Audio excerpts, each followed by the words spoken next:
Hello, I'm John Garvin, the writer and director, and I'm here with... Sam Witwer. I play Deacon St. John in Days Gone. Yeah, and we're here to talk about the Alternate Path demo. So we did 2 demos for E3 this year.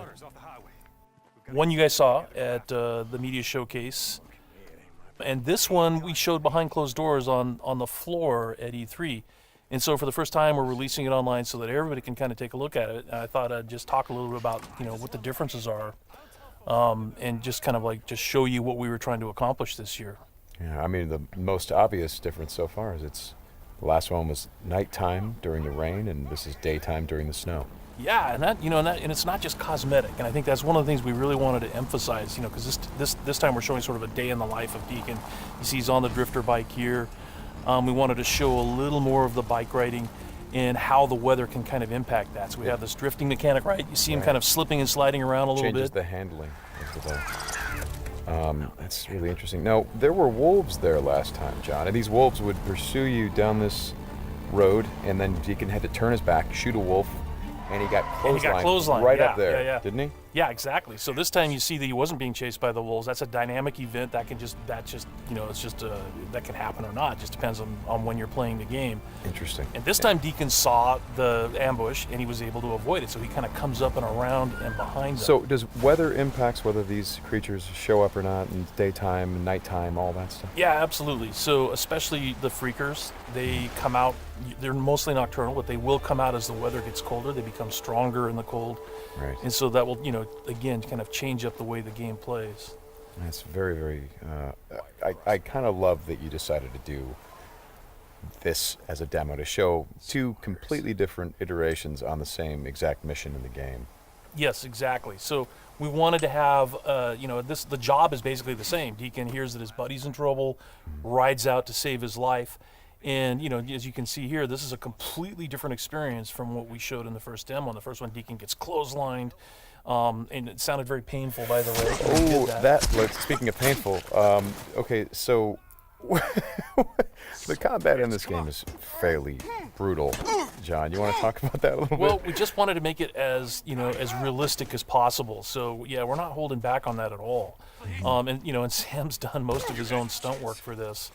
And I can tell you that when we're on the performance stage and we're capturing that stuff, we just try to keep it real, right? Right. Well, right. There was sort of a decision made at some point. What I've been on the project for 2 or 3 years now. Yeah, I think 3 years. And so early on, I think there was a more, what were we? It was more Kurt Russell and sort of a two-fisted thing, and then it turned into, hey, let's take this quite seriously. And what that required is a lot more. Taking this combat stuff and showing the horror of the violence that happens and it were this type of circumstance to take place. I mean, realism, weirdly enough, is the thing we keep going back to when it comes to not just the stunts, but also the performance style. I think, it was very important that it doesn't seem like a bunch of actors, saying lines. It was all very incidental. And we wanted the world to sort of reflect that as well. So you saw there that, Deacon broke into that emergency vehicle and found some supplies. So this is what we're calling our survival vision. So you saw that earlier when he was looking at Manny's bike on the ground. Mm-hmm. And it's just kind of a way of seeing tracks in the world and sort of imagining what might have happened. Mm-hmm. And here I just wanted to point out that you're seeing in this part of the demo that there are freakers there. There weren't there before because it wasn't snowing. It was, and it was getting lighter out. It wasn't getting darker like it is. And so, it changes up the way you can play through the level. And what is this? So, we call this the meat wall. The meat wall. Yeah, and it's not just there, to make the guys who put them up to seem evil. They're there for a purpose because, again, freakers are living creatures. They eat. That's their primary thing. They want to eat. And so you hang these dead freakers up, and and any freaker, rather than coming into their camp like you see here, they would actually stop and snack. Yeah, exactly. Yeah. And then the same thing with this freaker that they've hung upside down. Mm-hmm. There's a bear trap underneath it, and they use that because a freaker will come, be attracted to the meat, and then hit that trap. Interesting. Another thing you just saw, by the way, is that tin can. The tin can trap that you that's an alarm that the Marauders will put up. And this is, again, some of the things that Marauder camps just do. And you find these Marauder camps throughout the world. You'll find traps like that, and then if you're careful and you're paying attention, you can avoid them. Because in the first demo, Deacon didn't avoid it, and he set off that alarm. Right. Now this is the same tactic that he used last time. Throws the rock to get someone to lure him over and have him step in the bear trap. But this one plays out a little bit differently than last time. One of the things that struck me, and we've talked about this obviously as we've shot, but there's an effort of the other Marauders to get this guy to shut up, and he won't. Yeah, and so in the first demo, Deacon's heading on down the trail, and you can hear that happening behind him. Right. And this time we're showing what happened. So, he's watching everybody react to this poor guy trapped in the in that bear trap, and she just is like, shut up, shut up, shut up, and then just loses it and shoots the guy. Right. Right. And of course, in the meantime, Deacon is crafting a Molotov and just takes them all out. Right. Oh boy, that's good. Ow. Ow. So again, it's like in the previous demo, Deacon would have gone off to the trail down to the right. This time he's going to head this way. He follows the tracks, and comes under a sniper attack. Now let me ask you something about the survival. Okay, there's a sniper attack coming, but the survival vision is, if you don't say upgrade your survival vision, can you miss clues? I mean, are there things that you would get if you upgraded your survival vision that would help you complete the mission better? Exactly, and you have to, we have a whole skill tree, and it's all tied to the experience that you can earn as you're just playing through the game, and then you can upgrade those things. What's happening here? We got a freaker tied to a tree. Yeah, so this is another type of trap that Marauders will set. They will set, they will basically chain freakers to the perimeter of their camps, and they use them as kind of an alarm system. And then that, you saw that Marauder there, he was just tormenting the poor freaker, and then so Deacon kind of takes advantage of that.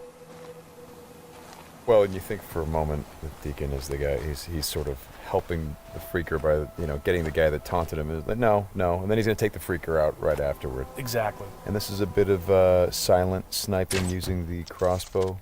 Yeah, so this whole sequence at the end plays out very differently. In the first demo, you saw Deacon use a swarm. He weaponized a swarm, lured them into the camp, and then they kind of did the work for him. There's no swarm in this run-through. Right. So the player really has to go in and use what we're calling our strategic sandbox combat, and that's just, stealth mechanics and setting and using traps, whole arsenal of weapons. You see there's a variety of weapons that Deacon's going to use through this, including the crossbow. He crafts his own bolts.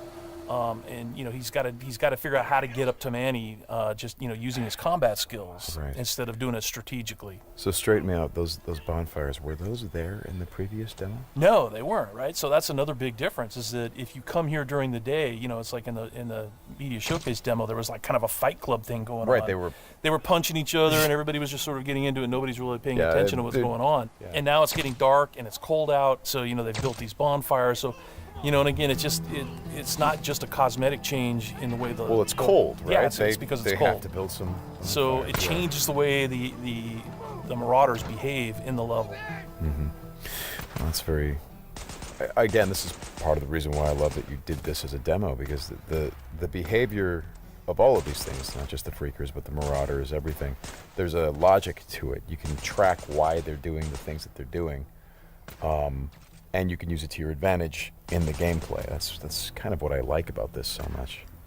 And that's really what we wanted to showcase this year, is that it's an open world game, and everything you see around here. And again, we're only playing this two different ways. You saw that waterfall way up there off in the distance. There's a bridge that goes in front of that. If you had a sniper rifle and enough ammunition, you could have driven your bike all the way up there. There's trails that go all the way up there. And you could have used your sniper rifle to take out this entire camp, because it would have taken them a while to figure out where the shots were coming from and to get to you. So, that's a different way to play it. There's another way to play it, by the way, where you could have just stealthed in through the entire camp if you had the skills to do it. And you could have just taken everybody out silently, or almost everybody. And then you could have gotten up to where Manny's being held using a different route, and just stealth killed that guy. There's no reason that you have to come in and run and gun it like Deacon is doing here. Hey, how scarce is ammunition? Because I see him switching from a bunch of weapons, and when we saw this demo, when I came in and saw it at A3, one of the things that I really enjoyed was I was sitting next to you, and the driver was playing the game, and at some point I saw you shift in your chair and you leaned forward, and I heard you say, "Oh man, uh-oh." And I'm like, whoa, what's going on? He's like, he's going to get killed. I'm like, whoa, oh. And I leaned forward. I was like, oh, I guess there's some real danger. And one of the things was that he was running out of ammunition. And he was trying to go pick up ammo from the dead he was looking for Marauders. ammo, But but he I've was seen, under fire. so when we were at E3, we had a whole team with us, and everybody played it slightly differently. So it just shows you that it's not scripted at all. Yeah. And then this Rager Bear. Oh yeah, boy. the infected bear. The infected bear. That's, yeah. That's not what you want to see. Well, we thought that would be a good way to end the demo, is to show that it's just one, for Deacon's life. It's just one darn thing after another. Yeah. Right? You're going to save your buddy. You get clotheslined, you get attacked by wolves, or you think you're finally done. You rescued you've gone through all this stuff, and then suddenly, Rager Bear. Right. Well, as you said to me, it's not just about exploring an open world, as it is the open world coming after you, the open world seeking you out, trying to. Yeah, exactly. That's our tagline. In Days Gone, you don't have to go seeking out trouble. The world comes for you. Trouble's looking for you. All right, Sam. Thanks a lot. Thanks, John. It's been fun, and I hope you guys enjoy the demo, and we'll talk more about it soon.